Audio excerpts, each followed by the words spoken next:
Hello and welcome to BYJU'S IAS. Let's get started with the analysis of today's The Hindu newspaper, beginning with a news item on page number 1 of the Delhi edition of The Hindu. After the death of Mr. Manohar Parrikar, the Goa governor appointed Mr. Pramod Sawant as the Chief Minister of Goa. Now there are a few important statements that you need to understand from this newspaper article specifically for your prelims 2019. Number 1, the government will have to now face something called floor test. And what is this floor test? That means basically the Chief Minister has to introduce a confidence motion on the floor of the Goa Legislative Assembly. And what is this confidence motion? That means basically the Chief Minister will argue that I have the confidence of the majority of the members of the Legislative Assembly in Goa. And if this majority is proven, and what type of majority are we talking about? Simple majority. What is simple majority? More than half of the members present and voting. That means if more than half of the members present and voting on the floor of the Legislative Assembly in Goa will vote in favor of this confidence motion, then the government of Mr. Sawant will survive. Otherwise, they have no other option but to resign. That's point number 1.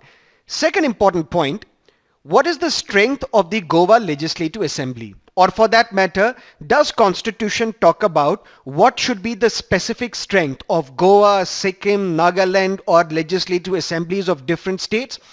Constitution does not prescribe a specific number. What Constitution prescribes is a range. That means minimum members in a legislative assembly should be 60 and maximum it can go up to is 500. That means tomorrow if there is a question in your prelims examination, Constitution under Article 170 talks about that the maximum strength of a legislative assembly has to be 500 and minimum strength of a legislative assembly has to be 60. This statement is correct. But there are some exceptions. For example, Goa is an exception. The strength of the Goa Legislative Assembly is 40. Sikkim is an exception, for example. The strength of the Sikkim Legislative Assembly is 32. That means, yes, Constitution does not prescribe a specific number, but Constitution prescribes a specific range. Minimum 60, maximum it can go up to is 500. Third important statement, what about Legislative Council? There are few states in India which have bicameral legislature, 2 houses, Legislative Assembly and Legislative Council.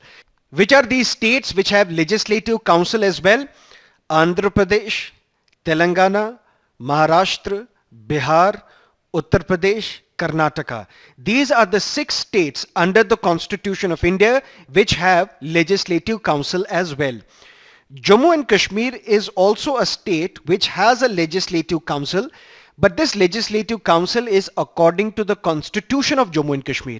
So tomorrow if there is a question under the Constitution of India, which of the following states have bicameral legislature? Jammu and Kashmir is not an option because they have a legislative council, but according to the Constitution of Jammu and Kashmir, not according to the Constitution of India. But what is the strength of a legislative council? Here also, Constitution has not prescribed a specific number, but Constitution has prescribed a range. Minimum 40 members should be there in a legislative council. For example, Telangana Legislative Council strength is 40 and maximum it can go up to is 1/3 of the strength of Legislative Assembly. That means the range prescribed for Legislative Council is minimum 40, maximum 1/3 of the strength of Legislative Assembly. That's important point. Point number 4, this newspaper article talks about that Goa has a 11-member cabinet. Is there a limit prescribed by the Constitution as to how many members should be there in the Council of Ministry? Yes. What Constitution says that the total members in the Council of Ministry, including the Chief Minister, shall not exceed 15% of the strength of Legislative Assembly. That means the total members in the Council of Ministry shall not exceed 15% of the strength of Legislative Assembly. And this Council of Ministers includes Chief Minister as well. That's another important point. But fifth important point is, there are 2 deputy chief ministers in Goa. Constitution does not talk about Deputy Chief Minister. Constitution also does not talk about Deputy Prime Minister. Close to 3 decades ago, when Mr. Devilal was appointed as Deputy Prime Minister of India, there was a petition filed in the Supreme Court. The petitioner argued that Constitution does not talk about Deputy Prime Minister, so how can somebody be administered oath of the office of Deputy Prime Minister? Supreme Court dismissed this petition. Supreme Court said, although Constitution is silent on the post of Deputy Prime Minister, but if there is a minister who is designated as Deputy Prime Minister, it doesn't mean that this Deputy Prime Minister post is unconstitutional. Last year in Karnataka, a Deputy Chief Minister was appointed. A petition again was filed in Karnataka High Court arguing that this Deputy Chief Minister's post is not mentioned in the Constitution. Therefore, this post should be declared as unconstitutional.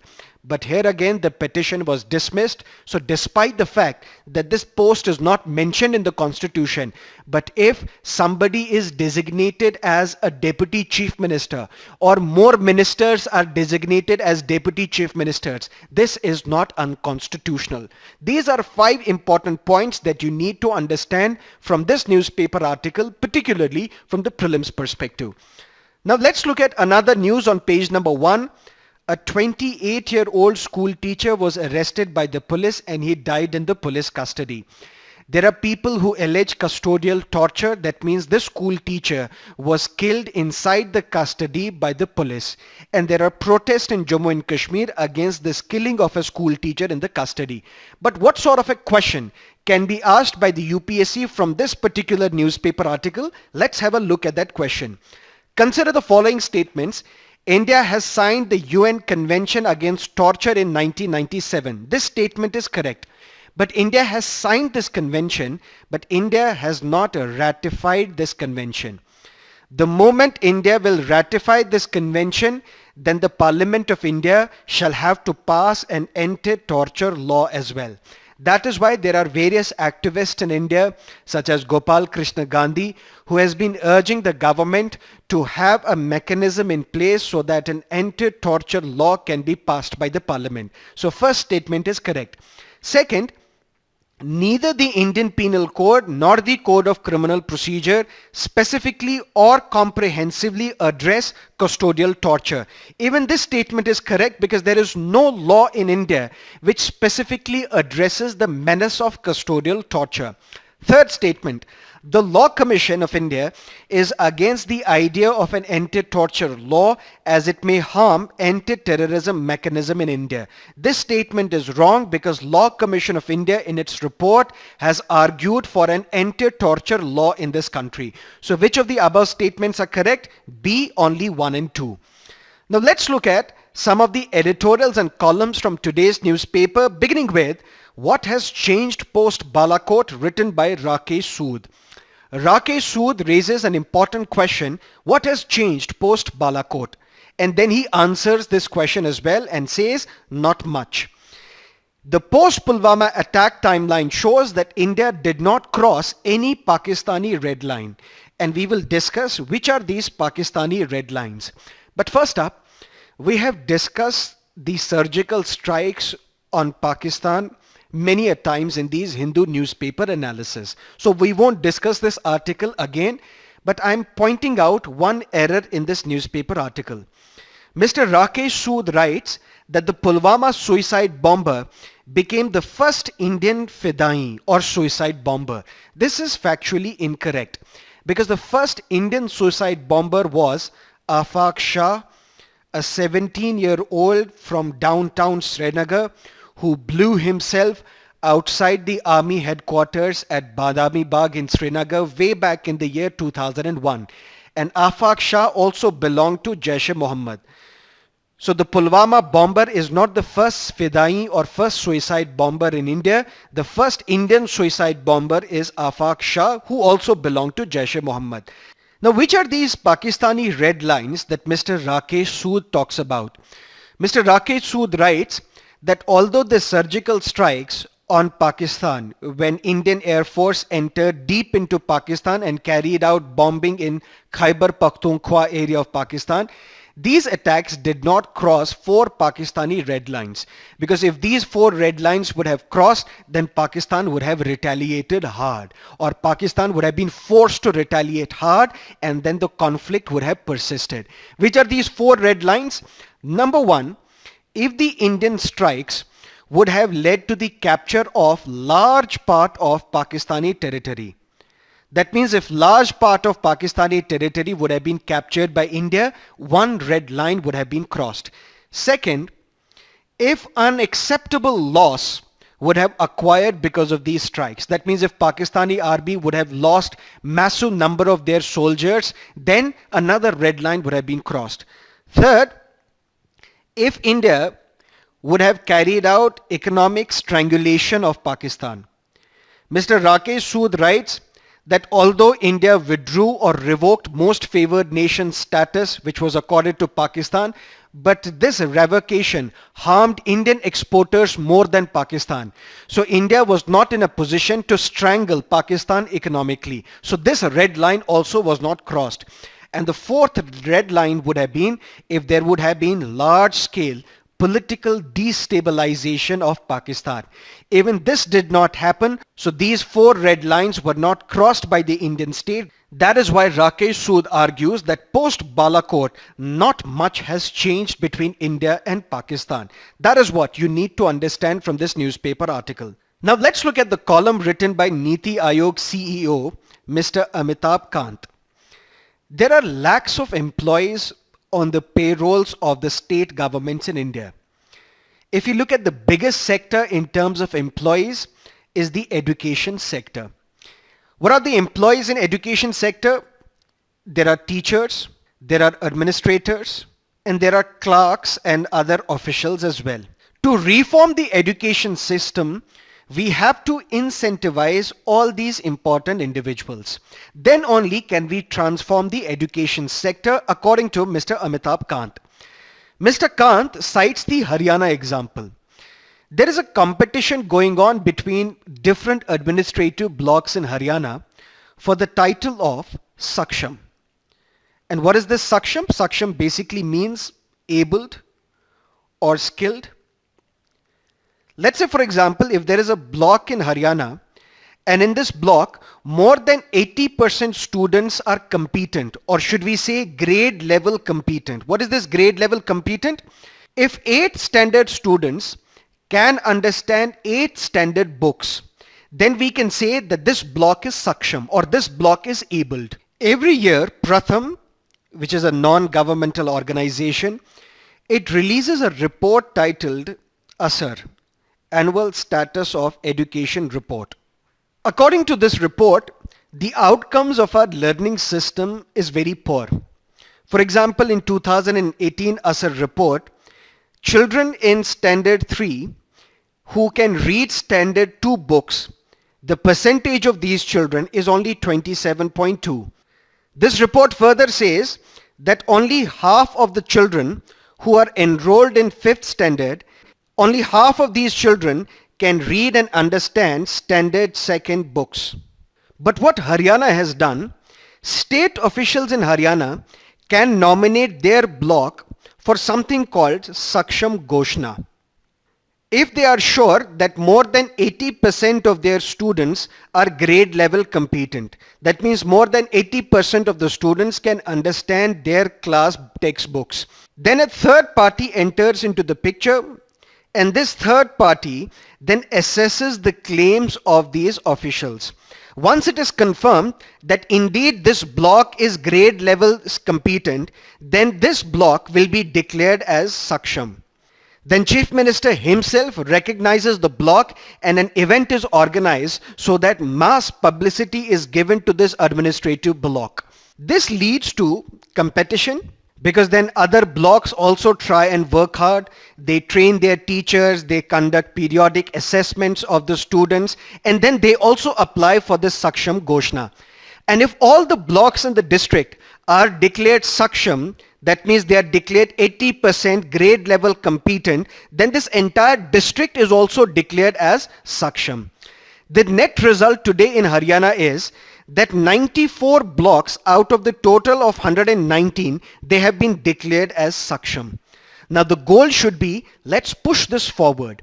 Instead of blocks competing with each other, why can't we have that states should also compete with each other and be declared Saksham? And if the states will compete with each other, it will result in cooperative federalism. It will also result in competitive federalism. How cooperative federalism? States can impart their techniques or their expertise to other states. For example, Delhi can teach other states how to transform government school education, because the current Delhi government has done spectacularly well in transforming education in Delhi government schools. So this will result in cooperative federalism, at the same time competitive federalism as well, because now the states are competing amongst themselves. Niti Aayog has developed an index called School Education Quality Index.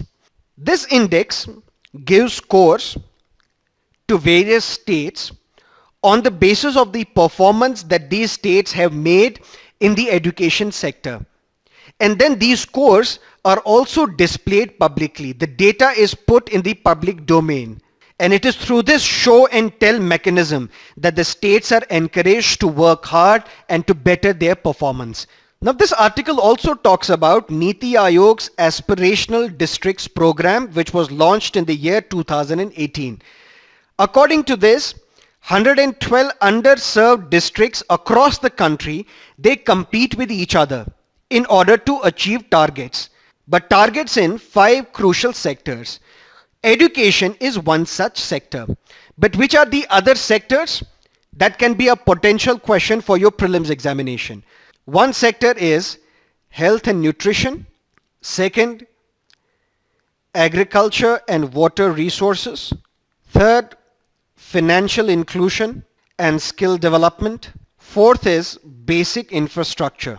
And the fifth one is education. That means on all these 5 parameters, 5 sectors, 112 underserved districts across the country, they are competing with each other. That is what you need to understand from this newspaper article. There is another column on page number 9, Disempowering Gram Sabhas. And it talks about Forest Rights Act and the recent Supreme Court judgment. But this is something that we have discussed in detail in our 23rd February Hindu newspaper analysis. If you have not watched that newspaper analysis, please go through that and you will be in a position to understand this column. Now let's look at some of the prelims based questions. Question number 1. The Press Freedom Index is an annual ranking of countries compiled and published by Reporters Without Borders. Correct? It measures the quality of journalism as well as human rights violations committed. Wrong. This report only talks about whether the editors, whether the journalists or whether the netizens, they have freedom to express themselves freely. This report does not talk about the quality of journalism. This report does not talk about the human rights violations committed. The 2018 rankings place India at 138th spot. This statement is correct. So which of the above statements are correct? C, only 1 and 3. What is the context? In today's newspaper, US report flags curbs on Indian media, quotes 2018 World Press Freedom Index on increasing attacks on journalists. That is why I have made up this question. Let's look at another question. The Abel Prize is a Norwegian prize awarded annually to one or more outstanding mathematicians. Correct? The prize was first proposed in 1899. Correct?